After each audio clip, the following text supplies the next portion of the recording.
Saludos, gente. Hoy vamos con un clasicazo del cómic que es Watchmen, que está, bueno, como ya sabrán, supongo, escrito por Alan Moore, dibujado por Dave Gibbons y fue publicado por DC Comics entre el 86 y el 87.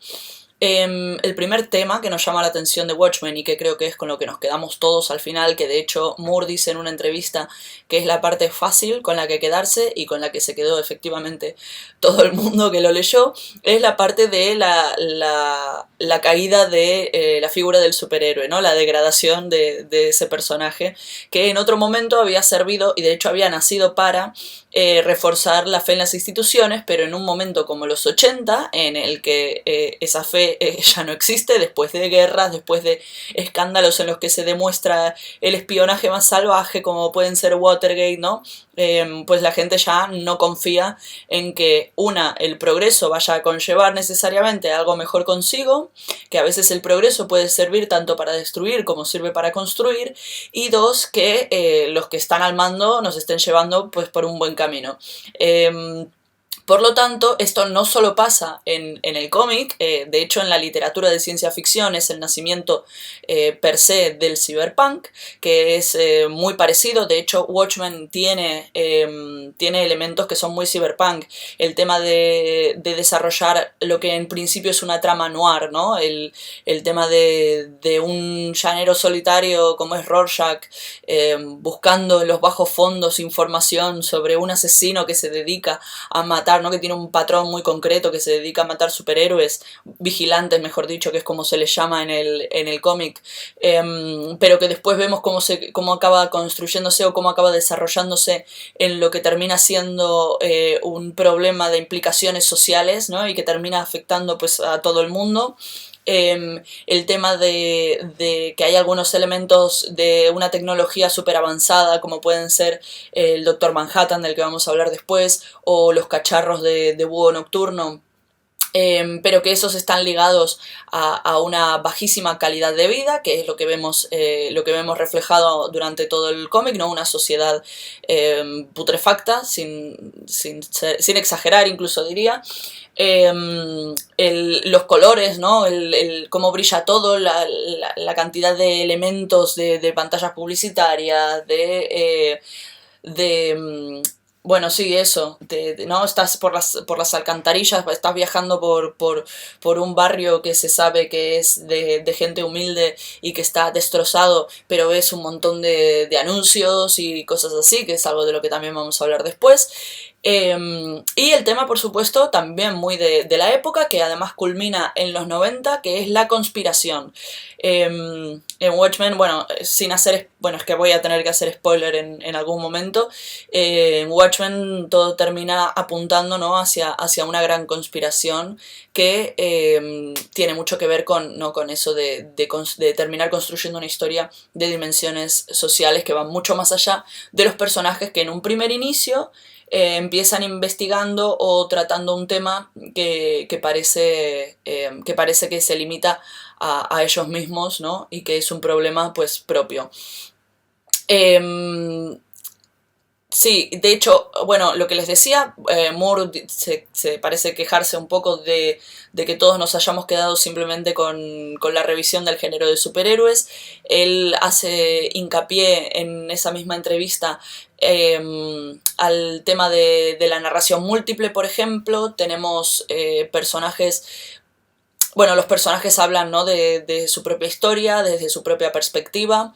Además tenemos esas incursiones del kiosquero y de la historia que está leyendo el chico que está al lado del kiosquero, que aparentemente no tienen nada que ver con la trama general, pero que nos van guiando y nos van mostrando la perspectiva también de las personas comunes, ¿no? Que de hecho cuando todo estalle va a hacer que nos importe más, porque no es que son, ¿no? Una idea así lejana dentro de una historia en la que solo nos preocupamos por los protagonistas, no, son gente con sus opiniones, que tampoco es que Moore lo haga como, no sé, esté intentando forzarte la empatía, pero lo hace de una forma, ¿no? muy madura, en el sentido de que no es que te sentís particularmente atraído hacia esos personajes, o que, no sé, no ves a la mamá con el nene cocinándole solo para que te sientas mal por ellos, no, de hecho son personajes bastante desagradables, que eso es lo que tiene de buen humor, ¿no? Que es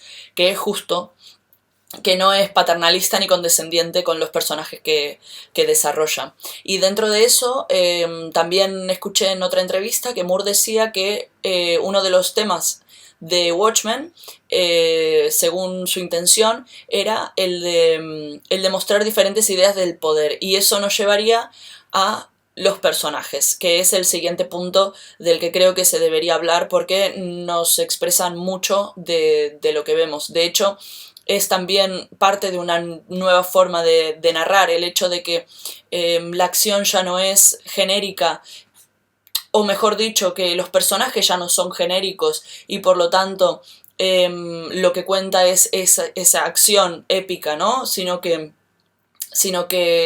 vamos navegando por esa acción gracias a esos personajes y a sus puntos de vista, eh, porque al final lo que sucede, ¿no? El tema de que Ozymandias termine acabando con media ciudad, es algo que no se puede evitar. Entonces, lo interesante es ver cómo se llega a ese punto, y que veamos, ¿no?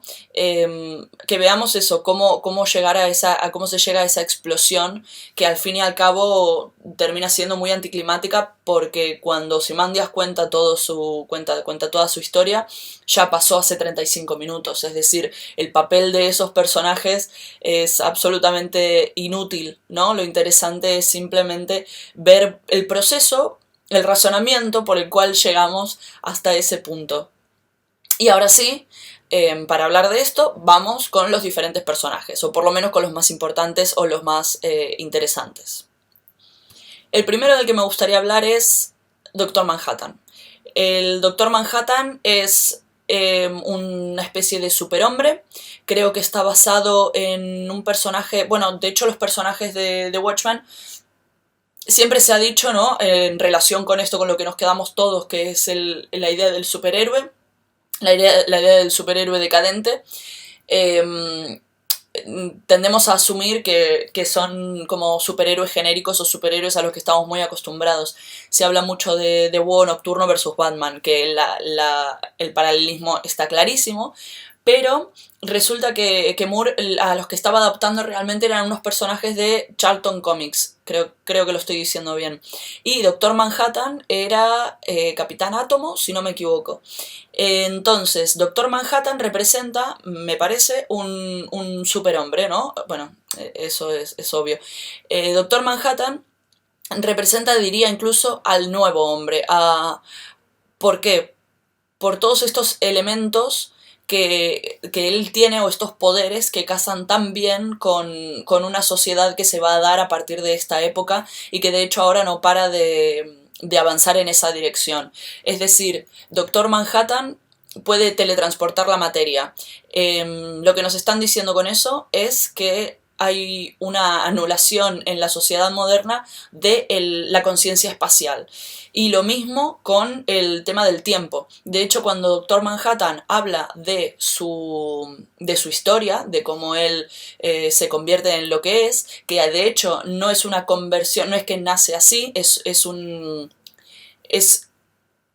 accidente científico, es decir, que este nuevo hombre es una construcción, no está totalmente alejado, ¿no? de la humanidad en términos naturales como la entendíamos hasta ahora. Doctor Manhattan, además, puede no solo... bueno, cuando nos cuenta su historia, no solo la conocemos, sino que además la vemos partida, es decir, la vemos en un orden temporal totalmente alterado. Volvemos a la anulación del espacio, y ahora vamos a la anulación del tiempo, que son dos conceptos que tienen mucha relación entre sí. Desde el momento en el que podemos mandar un mensaje a una persona que está en la otra punta del mundo y que le llega al instante, ¿no? Vemos toda nuestra... desde el momento en el que cada vez nos encerramos más en nuestras cuatro paredes, desde las cuales tenemos la sensación de que podemos llegar a cualquier momento, a cualquier parte del mundo, sentimos esa anulación, ¿no? de esos dos conceptos que en otro momento estructuraban totalmente la mentalidad humana, pero que ahora van a dejar de hacerlo y ahí está, ¿no? También que ahora mismo andemos muchos jóvenes como pollos sin cabeza. De hecho, el capítulo que inicia Doctor Manhattan se llama El relojero y empieza con su padre diciéndole que él iba a seguir los pasos de su padre, se iba a convertir en relojero, pero el padre se da cuenta de que la tecnología avanza a unos niveles en los que su oficio va a quedar totalmente obsoleto. Y por lo tanto, tira un reloj, ¿no?, por la ventana, un reloj que estaba arreglando John, y dice, esto ya no sirve para nada, no quiero que mi hijo termine, ¿no?, trabajando en algo que va a dejar de existir. Que en términos materiales sí es la técnica esta artesana, pero en términos conceptuales yo diría que es precisamente eso, el tiempo en general. Y por eso vuelvo a lo de antes, cuando vemos la historia de Doctor Manhattan, que nos la narra él mismo, tenemos esa ruptura, ¿no? Doctor Manhattan te habla de un evento que pasa en el 59 y acto seguido te habla de un acontecimiento que pasa en el 63, me parece, y volvemos al 59 y después pasamos a los 70 y después pasamos al presente. Y es muy difícil, más allá de que él lo data, es muy difícil entender la línea cronológica, ¿no? O hacérnosla en nuestra cabeza. Y de hecho tenemos a su pareja, a Laurie, que siempre se está quejando porque él la teletransporta y que es algo que ella no puede tolerar, ¿no? Como marcando más todavía esa ruptura. Porque de hecho Laurie, siguiente personaje, del que no voy a hablar demasiado porque me parece que no es de los más interesantes, el propio Moore dice en algún momento que nace como reflejo de los personajes que él creo que se nota más que tenía más claros, que quizás son los personajes más extremos. Hay otros que, como Búho Nocturno o como Laurie, que se quedan ahí un poco en el medio y quizás no resultan tan interesantes. En este aspecto Laurie puede ser un reflejo de eso, de lo que se está perdiendo, de lo que se está rompiendo, ¿no?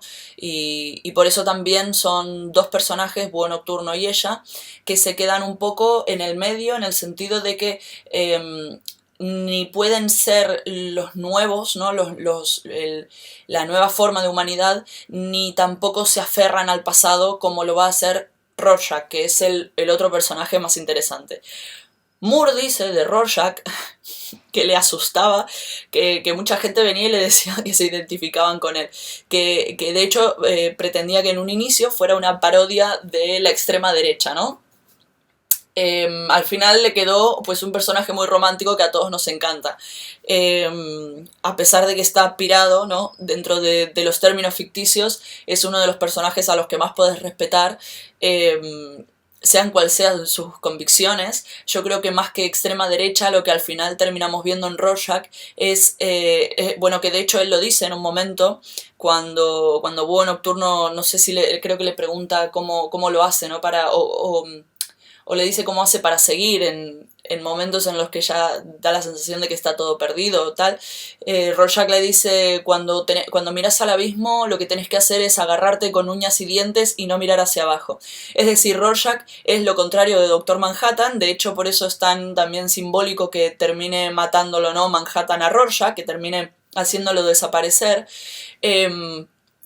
porque Rorschach representa a la vieja humanidad, ¿no? Y en ese aspecto sí que casa muy bien con la ideología de derechas, con el conservadurismo extremo, porque Rorschach lo ve todo en blanco y negro, y de ahí su disfraz, ¿no? Que él también lo dice en un momento del cómic, dice que la tela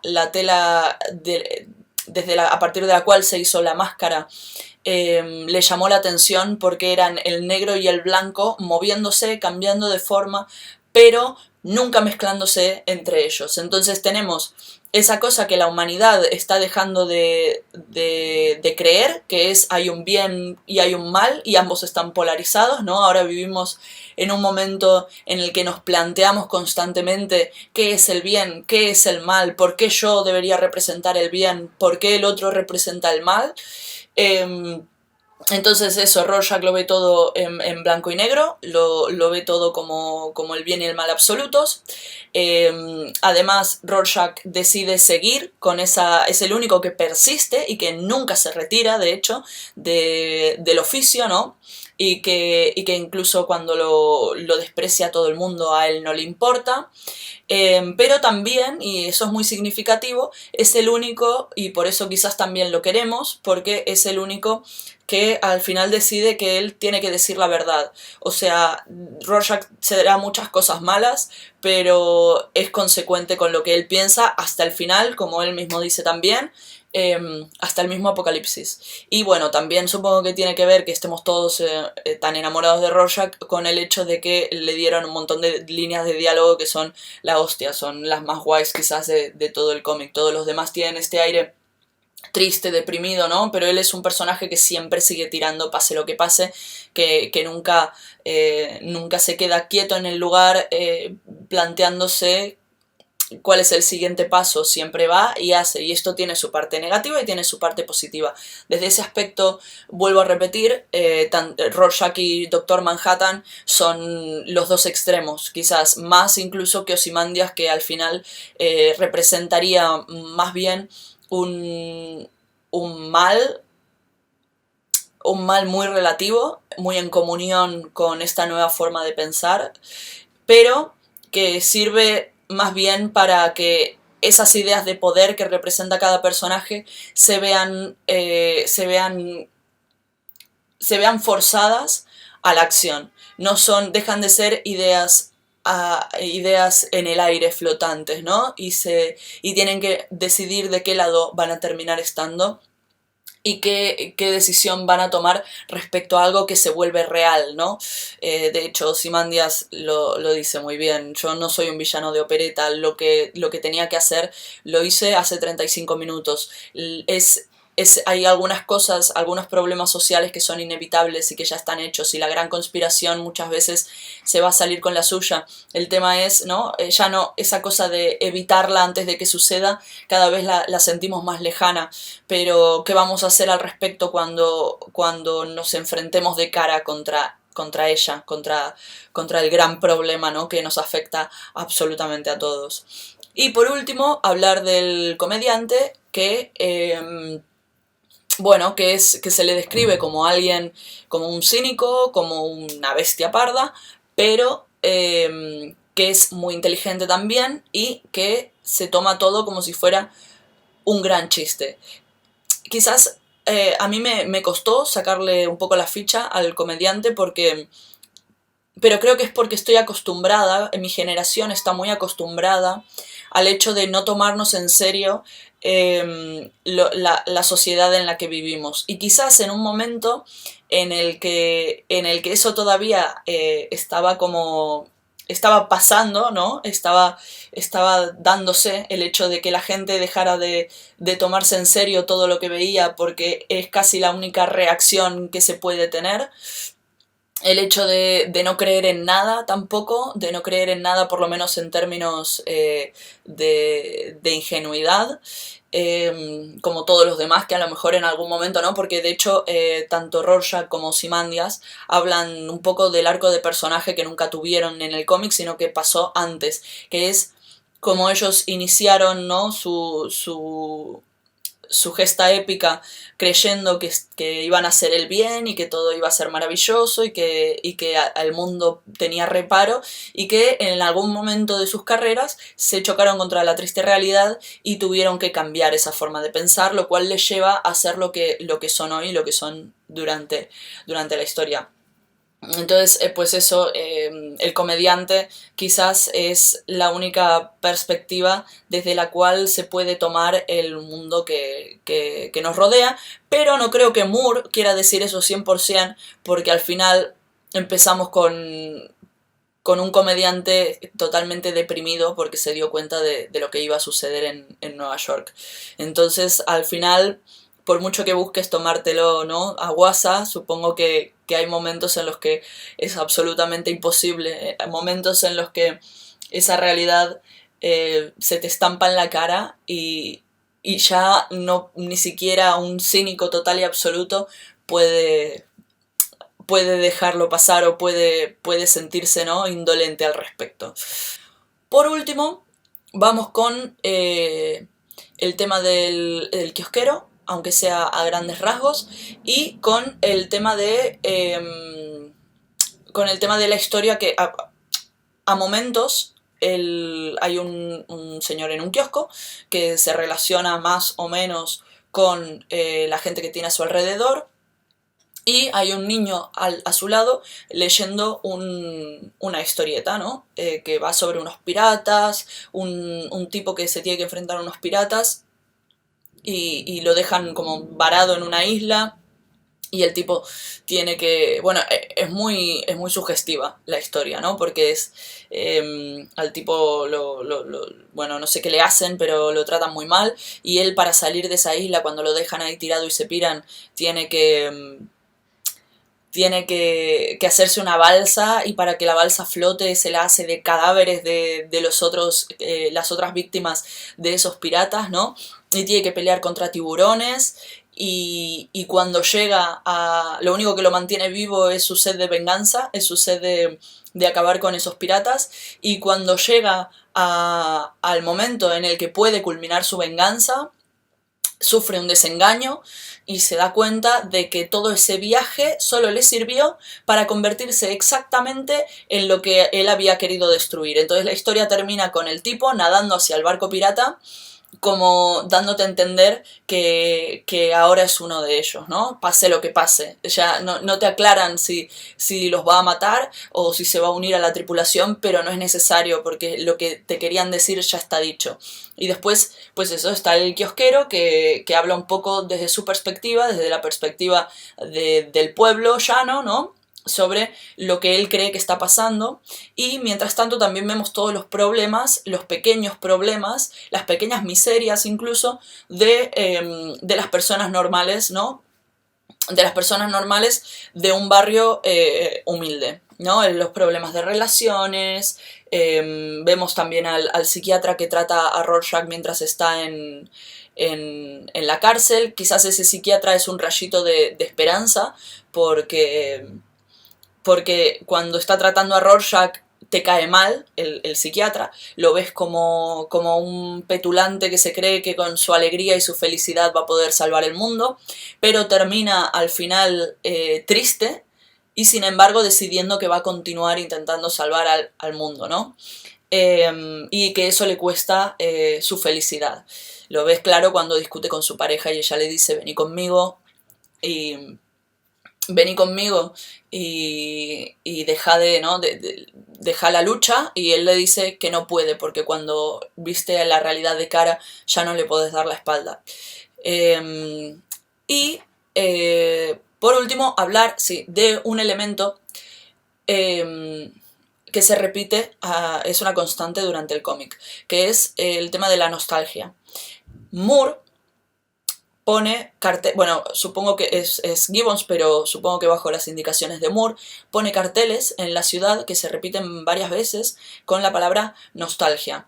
Supongo que esto tiene que ver con el tema ¿no?, de volvemos a la caída de la figura del superhéroe, a esa nostalgia por una humanidad que va a ser otra cosa totalmente diferente en unos años, esa humanidad que está transmutando en algo que en muchos aspectos puede ser mejor, pero no en todos, ¿no? Y que va a perder ciertas cosas con ello. El tema de que él quería, ¿no?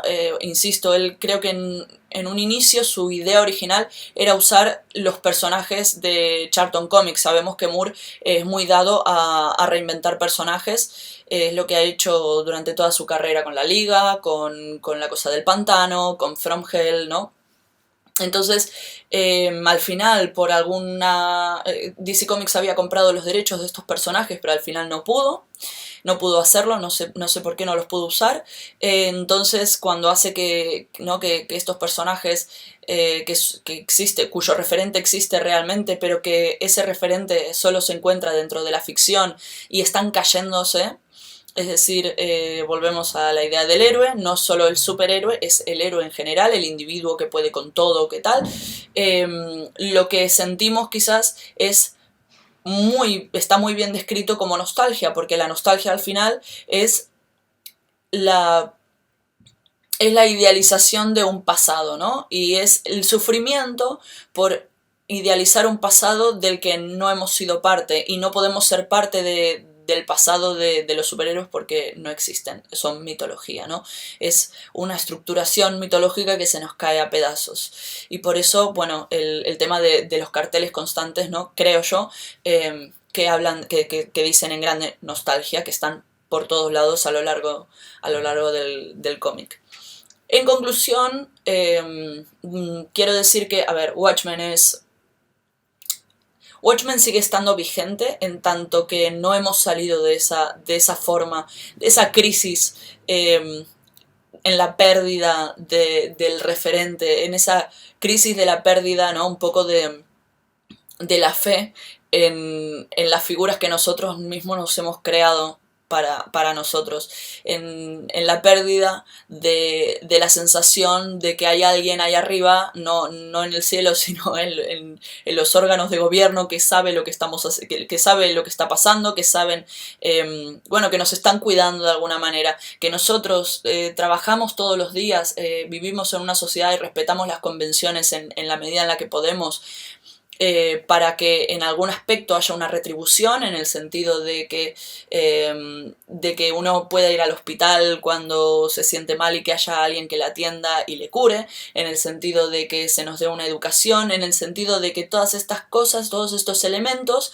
nos ayuden a sobrevivir, pero también a realizarnos como seres humanos. Y la pérdida de todo eso, la pérdida de la fe en que lo vamos a conseguir, la pérdida de la idea de que hay un futuro y que es un futuro, o de un proyecto colectivo, es una crisis de la que, insisto, todavía no hemos salido, a pesar de que esto está escrito en los 80, seguimos en la misma batalla, y por eso creo que Watchmen sigue siendo tan importante a día de hoy, y los nuevos lectores, como yo podría ser un ejemplo porque no había nacido en esa época, la sentimos como algo todavía relevante. No hemos superado Watchmen, porque la realidad es que no es como en el caso de From Hell, también de Moore, que habla un poco de la esencia humana, y eso hace que sea, ¿no?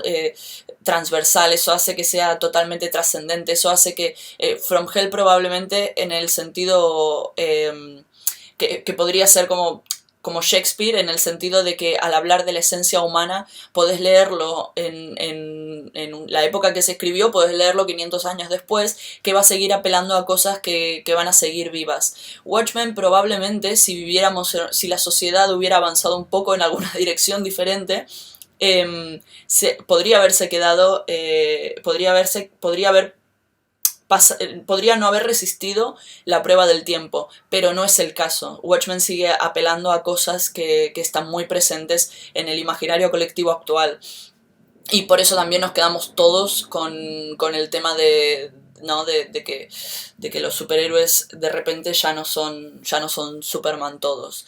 Si en algo sí que se quedó un poquito vieja, es en el hecho de que el problema de la conspiración final es los dos bandos, ¿no? Tenemos el problema de la sociedad, es el bando capitalista y el bando soviético en este caso. Y eso ya no existe. Ahora son muchos pequeños bandos con poder que están pujando constantemente, pugnando, ¿no? Por conseguir, por salirse con la suya. El problema es que ya no es una guerra ¿no? que se pueda identificar, cuyos bandos se puedan identificar y uno pueda hacer algo respecto a uno u otro.